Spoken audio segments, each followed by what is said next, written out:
Somewhere in the cold, persistent rain that made the city itself seem a thing of evil, a girl had disappeared, and it was my job to find her.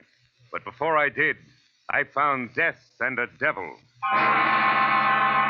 From the pen of Raymond Chandler, outstanding author of crime fiction, comes his most famous character as CBS presents The Adventures of Philip Marlowe.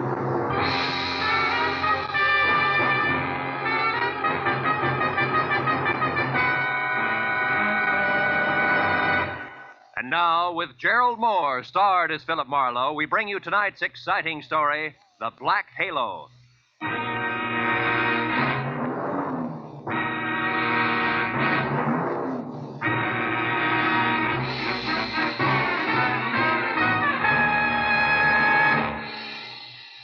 For 3 days, an ugly storm had lashed at the west coast from northern Oregon to the tip of lower California. And although it was only noon when I drove up to the sprawling red brick house just south of Santa Barbara to meet a new client of mine, the black that was in the sky and the driving rain that was everywhere left the day bleak and wet and cold. Left it the kind of day that made you feel that logs blazing in a fireplace and a warm, dry robe were the only things that could matter to anyone. But when I got inside the house, Felix Drum, 350 uncomfortable pounds of executive in a wheelchair, who made his living importing perfumes, was very worried.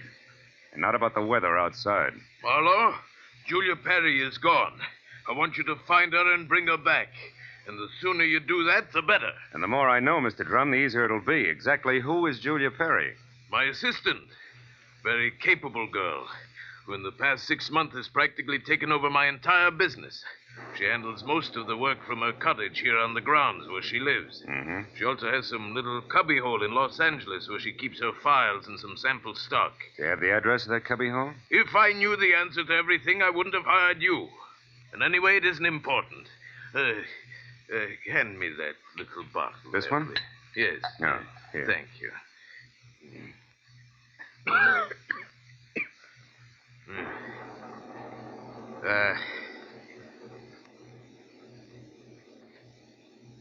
When did you last see Julia, Mr. Drum? 3 days ago. Oh, it was 3 days ago when she left on one of her regular weekly trips down to Los Angeles to bid on perfumes. Usually she stayed away overnight, but the Beechwood Plaza Hotel most of the time, and she was back here by noon the next day. I suppose you've already checked the Beechwood Plaza, huh? Yes, of course.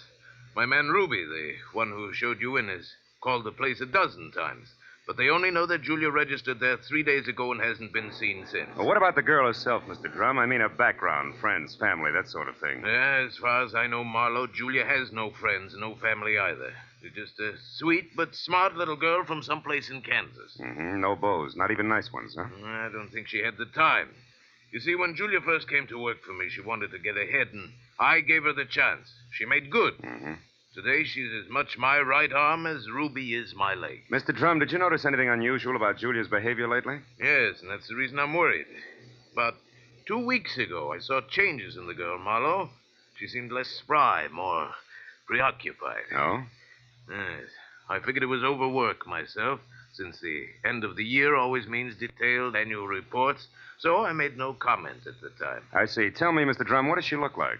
Well, I have no pictures, but she's a blonde of medium height and was wearing a plaid raincoat and little circle of a hat when she left. Uh-huh. Altogether, she's sweet and simple, if that's what you mean. Yeah. Do you mind if I stop into the cottage on my way out? Marlowe, you turn the place inside out if it'll help any. Only since I'm certain that Julia's in some kind of bad trouble, you be quick and find her.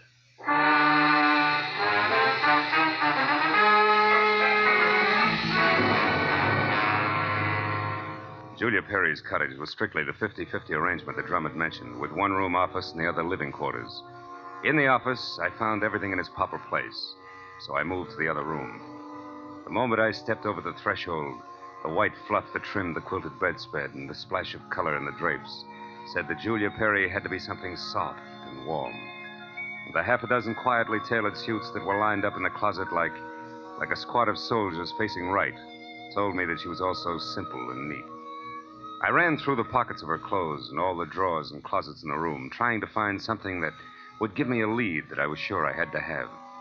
But after 20 minutes, I'd found only a leather cigarette case, a package of peppermint lifesavers, and a maroon and gold monogram book of matches, the cover of which was half torn off so that I could only be certain that the middle initial was a V and that an E or an F were on either end.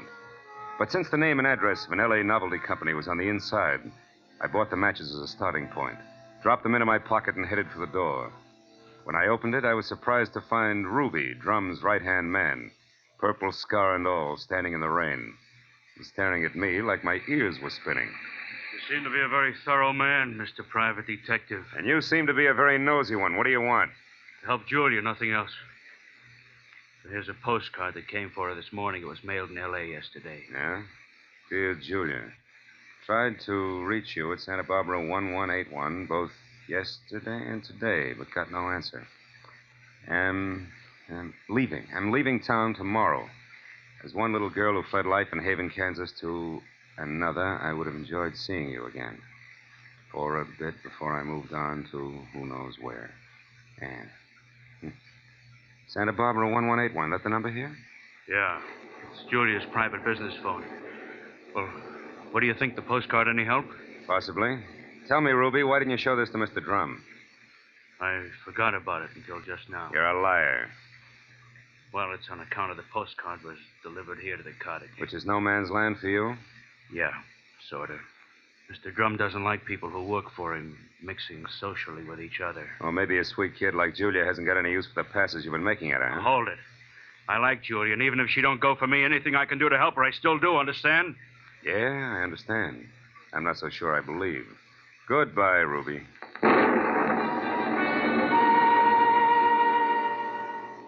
It was pushing 5 o'clock and still raining by the time I got back to L.A. and over to the novelty company.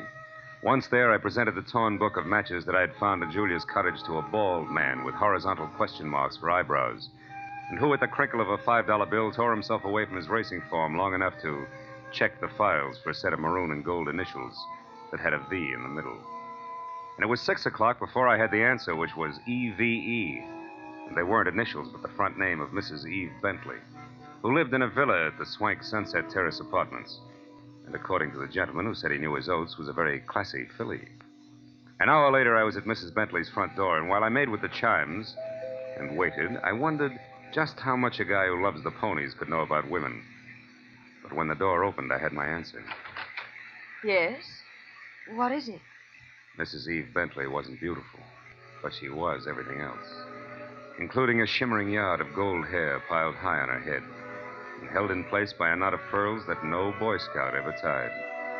Her face was wide blue eyes and open red lips on a backdrop of soft, fair skin.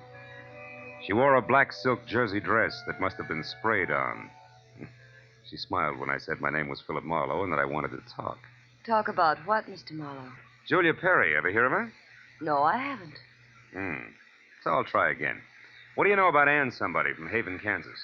Absolutely nothing. This torn book of matches says otherwise. I found them in Julia Perry's cottage. Julia Perry's missing. I'm a private detective who was hired to find her, and the matches turned out to be yours. Now, may I come in? Why, yes. Thanks. Now, Mrs. Bentley, maybe we ought to start all over. No, wait just a minute, Mr. Marlowe. I may be able to help you. Did this Julia Perry deal in perfumes? That's right. Now, how did you know that? Because I just remembered something. And now I'm sure I can explain why my matches showed up where they did. Just a minute. You know, whenever I'm talking to a beautiful woman, somebody's always creeping around in the kitchen. Who is it this time? Oh, really, Mr. Marlowe? There's a storm outside, and there are windows and trees. If you put those three things together, that noise could have been a branch scratching on a glass pane. Or somebody with squeaky shoes and a lot of curiosity. Somebody like Mr. Bentley, for instance. Huh? Oh, I doubt that, Mr. Marlowe. You see, Mr. Bentley's been dead now for 3 long years. Oh. Yes. Well, you were saying something about the matches. Oh, yes. This Julia Perry must somehow or other gotten hold of him through my fiancé, Marvin Whitaker. How does that figure? Like 2 and 2. Marvin is in the perfume business. Ditto Julia. Also, I think he mentioned her name once. Said she was very clever for a girl who looked like somebody's kid sister. That fits all right. Where will I find said fiancé? At his favorite bar and grill. But won't you have a drink first, Mr. Marlowe? No, thanks, Eve. There isn't time. Now the bar and grill. The Blue Boar. Blue which? Boar, Mr. Marlowe. Yeah. It's a very English spot over on Wilshire, opposite Arthur Murray's studio. But before you dash, do you at least have a match? Yeah? Whole book of them, honey. Torn cover and all. And I want you to keep them. After all, they brought us together, didn't they?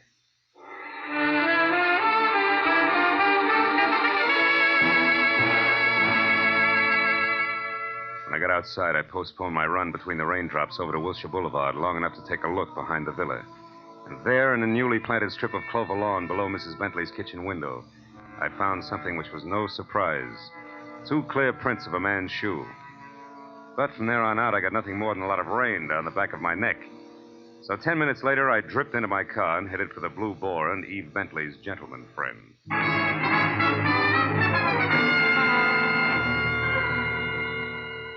I located Marvin Whitaker, a handsome, hale fellow well met, in a white turtleneck sweater and riding breeches, behind a hot rum toddy in a corner booth that was pictures of steeplechase mounts against newly antique mahogany. And when I told him that I was looking for Julia Perry, he flashed a lot of glistening teeth at me, insisted that I join him in a warming glass of spirits, and started to talk, gesturing all the time with a riding crop. Why, yes, old man, I know Julia Perry. In fact, almost did some business with her today. You mean you were supposed to meet Julia someplace? That's right. At 1881 Selma Avenue, to be precise. But she called me this morning and postponed the whole transaction indefinitely. Could you stop projecting long enough to tell me why? She didn't say. Of course, it's of no bother to me on a day like this. No sane man should be any farther away from a toddy than we are right now. So drink up, old boy. It'll do you a world of good. Yeah, I bet it will. Look, Mr. Whitaker, one more question. Did Julia ever speak of a girlfriend named Anne? Someone she knew years ago in Kansas? No, I don't believe she did, Marlowe. Matter of fact, Julia never talked of anything but perfumes. Now drink your drink, fellow, before it's chilled through. Thanks, but no thanks, old bean. I do have to run, really. It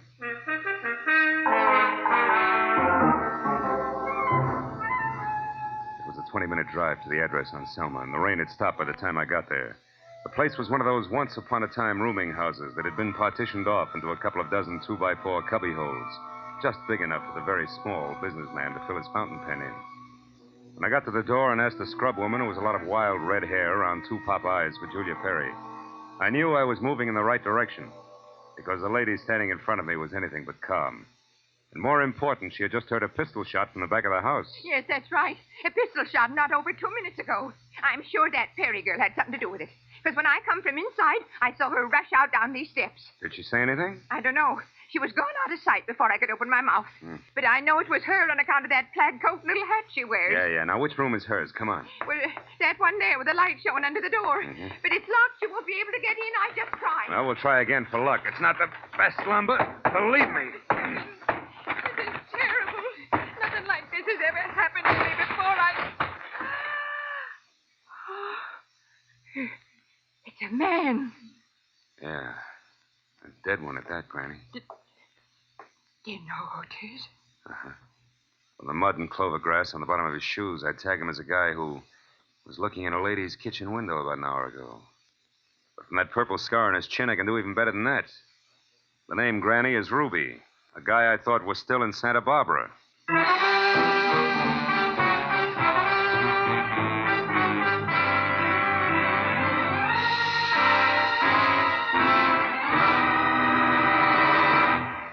In just a moment, we will return to the second act of the adventures of Philip Marlowe. But first, given clues, even the newest of Philip Marlowe fans can deduce the characters in CBS's great new early Sunday evening comedy lineup.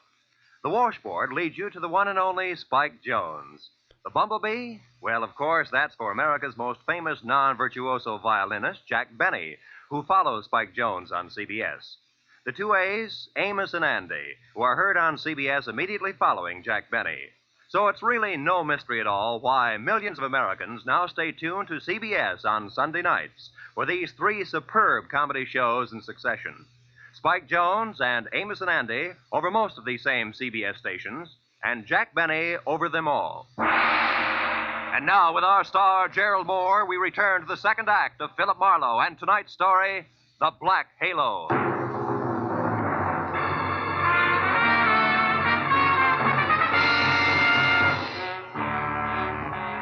Ruby's body sprawled on the floor, and the girl in the plaid raincoat running away from it meant one thing.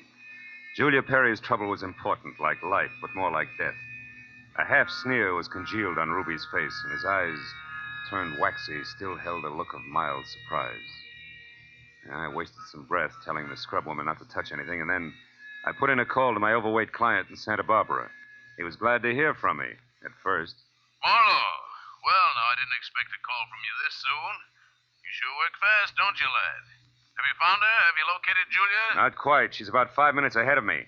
Incidentally, Mr. Drum, she works fast, too. What do you mean by that? Let me ask the questions, huh? Number one, what was your leg man, Ruby, doing in L.A. tonight? Ruby? Yeah. Why, I sent him in to pick up some medicine for me. Why?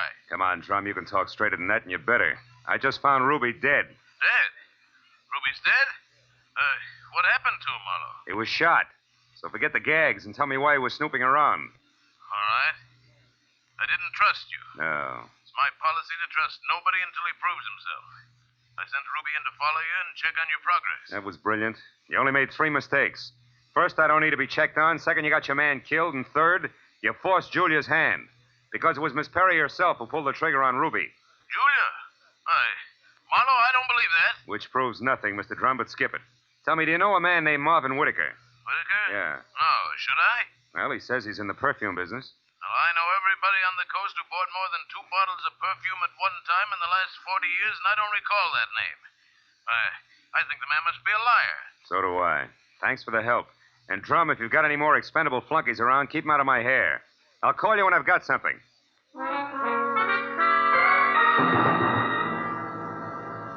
I called homicide next and told Detective Lieutenant Ibarra where to find the body and who was responsible for it being in that dead condition.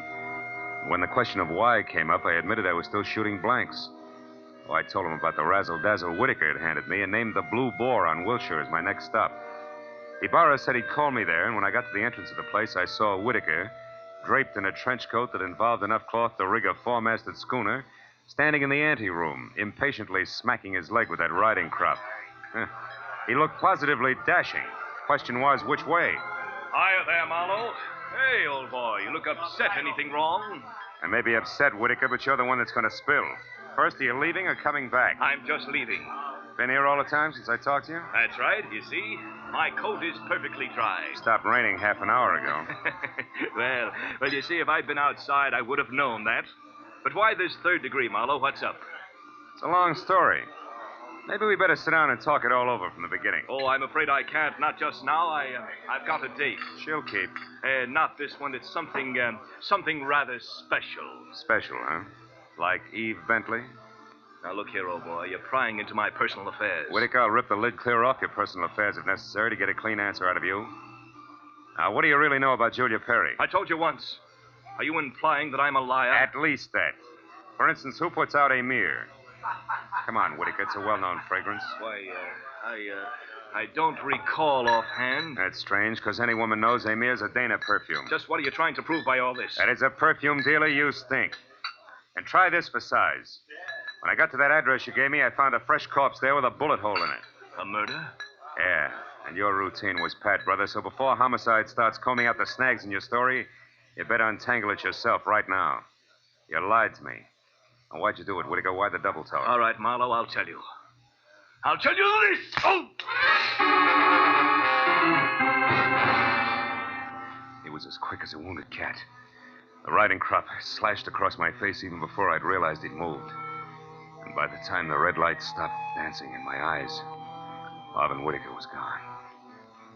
I turned as the head waiter walked up to me. He studied the hot red welt rising on my face for a moment and then murmured discreetly that if my name was Marlowe, I was wanted on the phone. It was Lieutenant Ibarra. Marlowe, you can stop beating the brush for Julia Perry. We found her. You did? Where is she, Ibarra? She's out in the alley here, behind the Beechwood Plaza Hotel, Marlowe. Exactly 8 floors down from the window of her room. She fell through the glass roof above the rear entrance. Oh. It's not pretty. Oh. She explained the whole thing, including that Ruby guy's murder, in a note we found in her room. I'll be right over, Ibarra. Okay, don't hurry.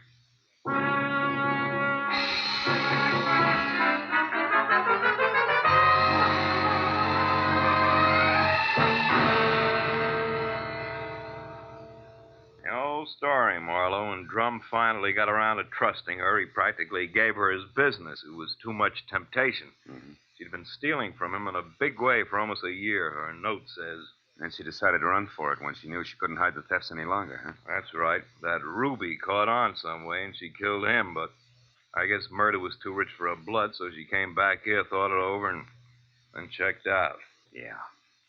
All she left behind was a little plaid raincoat and a purse over there. Hey, she was wearing a dinky hat, too, Ibarra. Did you find that? Mm-hmm. Come over here to the window, Phil. See down there on that canopy, that little black circle? That's her hat. I sent Mooney down to get it. Can't leave any loose ends around, you know. Yeah. That light, Lieutenant? Oh, sure. Here you are. Thanks. Hey, what happened to you? That welt on your face, Phil. Oh, I backed that horsey liar named Whitaker into a corner, and he slapped his way out with a riding crop. And speaking of loose ends, if I ever catch up with that... Ibarra, where did that stuff on the dresser come from? Well, this out of the pockets of Julia's plaid coat. Why? But that's impossible unless... Holy smoke. That's why Whitaker lied to me. Hey, where are you going with that, Phil? Come back here. I gotta check on something, Ibarra, and keep your notebook handy. If I'm right, this deal is still wide open.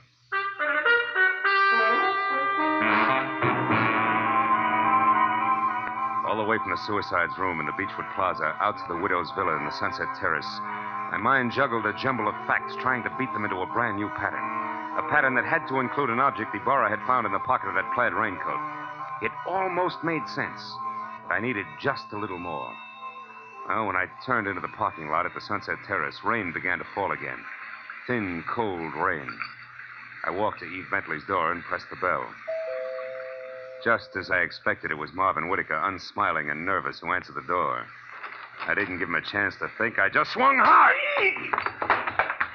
Okay, horseman, that squares us up. Come on, Heavy, roll over. Let's see if you're carrying a gun. Okay, no gun. Now, be a good boy, Whitaker, and you'll make out all right, but one funny wiggle out of you and I'll crack your skull. It's a promise. Do you hear me? Yeah, I heard you. All right. Now, where's Eve? Is she here? Find out for yourself, Marlowe. I'm through. Fair enough. But just so I'm not talking through my head, I'll take a look in her closet first. She won't be in there, I guarantee. No, but her future might be. Now, let's see. It's got to be in here someplace. Oh, yeah. This is probably it. Brown cloth coat, as chic as a pair of hobnailed boots, and still damp. And the label says the B.H. Company, Haven, Kansas. That does it. I've got it all now, and my chivalry just died. Where is she, Whitaker? Where's Eve? Right here, Marlowe. Don't try that. I guess you really do have it figured out, haven't you? Yes, Eve, I have. Sorry it turned out this way, because you had your points as Eve and as Julia. Don't put it in the past tense, Marlowe. As Eve Bentley, my life is just beginning, and now I've got everything I ever wanted as Julia Perry. Then you're Julia Perry. I was, Marvin. She still is, Whitaker. At least that's what the bailiff will call it in court. There won't be any court, Marlowe. Oh, I'm afraid there will, baby. You're twice a killer now, and both for the same reason, remember? First Ruby, because he saw you as Eve. And the girl you pushed out of the hotel window, who was no doubt Anne, your old chum from the hometown. She must have seen you posing as Eve, too. All right, Marlowe. Anne ran into me by accident and ruined everything. I had no choice. I promised her money and then told her to go to my room at the Beechwood Plaza and wait for me. Eve, I can't believe this. It can't be true. Yes, Marvin, it is true. Darling, I didn't want this mess. I'd have left town this morning as I intended if sweet, sly little Anne hadn't seen me. I tried to get rid of you the easy way, Marlowe. When I sent you to Marvin, the Selma Street address he gave you should have led you to the end of Julia Perry. Is that why you phoned me and told me to lie to Marlowe? Yes, Marvin. I was going there to write my suicide note and use the stockroom for my disappearing act. But Ruby caught me, and after that I had to work fast. But it's all right now. It all worked out perfectly. They were the only two who knew besides you, Marlowe. Aren't you forgetting little Marvin here? Forgetting him? Oh, no, Mr. Marlowe. Marvin's the one person I can count on. That's what you think. You don't get me mixed up in this. Marvin. I bargained for an heiress, not a murderess. Why, you dirty load. All right, then. I'll use this gun on you, too, because I'm getting out of here and no one's going to stop me. But you're right between us, Eve. You can't get us both. He's right, baby. You're not good enough to get us both, and killing just one of us isn't going to solve anything. What do you say? It's been a long night, baby. You just couldn't tell when you were late.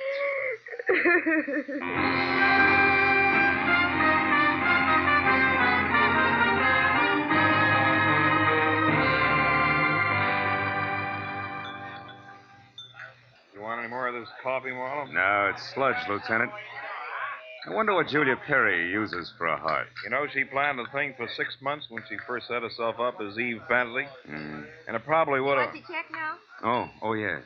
Probably would have worked if everything hadn't closed in on her. Yeah, her friend Ann from Kansas, Ruby the leg man. And you with that torn book of matches. Incidentally, that was pretty fast figuring up in the hotel room there, Marlowe.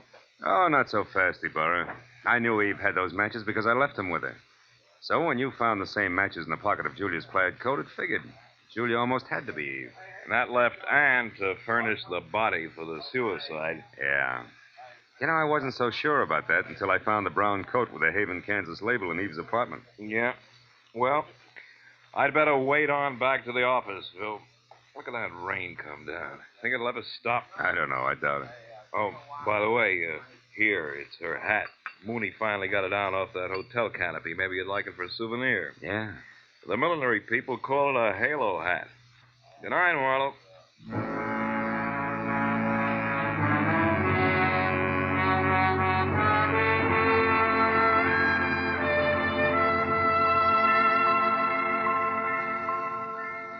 I sat there a while after Ibarra left, looking at the rain in the street, and the cold coffee in front of me, and Julia's little round halo on the table. And finally I got up and went outside. Dirty water scudded along the gutter and gurgled thickly into the sewer drain at the corner. For a minute I caught a glimpse again of the girl I'd figured Julia Perry to be when I went through her cottage in Santa Barbara. Yeah, that girl was an angel.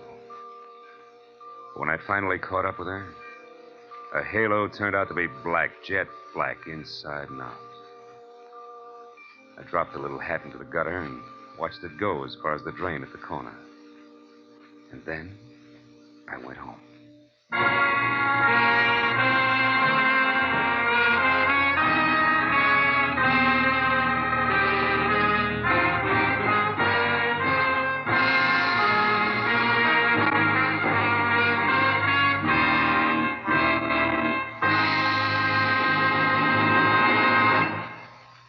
The Adventures of Philip Marlowe, created by Raymond Chandler, stars Gerald Moore, and is produced and directed by Norman McDonald. Script is by Mel Donnelly, Robert Mitchell, and Gene Levitt. Featured in the cast were Joan Banks, Paul Frees, Peter Leeds, Jack Prussian, and Lois Corbett. Lieutenant Detective Ibarra is played by Jeff Corey. The special music was by Richard O'Runt. Be sure and be with us again next week when Philip Marlowe says... A startled corpse, a blue-eyed woman, and a cryptic message, scrawled by a dingy man with the pieces of a Chinese puzzle that wouldn't fit together, until I found out what was deadly about the orange dog.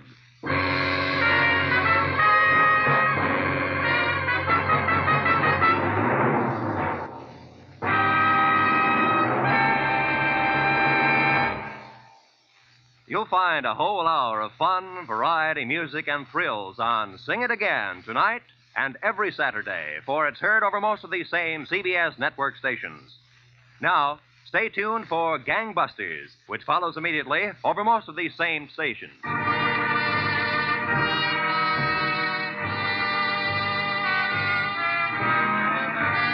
This is Roy Rowan speaking for CBS, the Columbia Broadcasting System.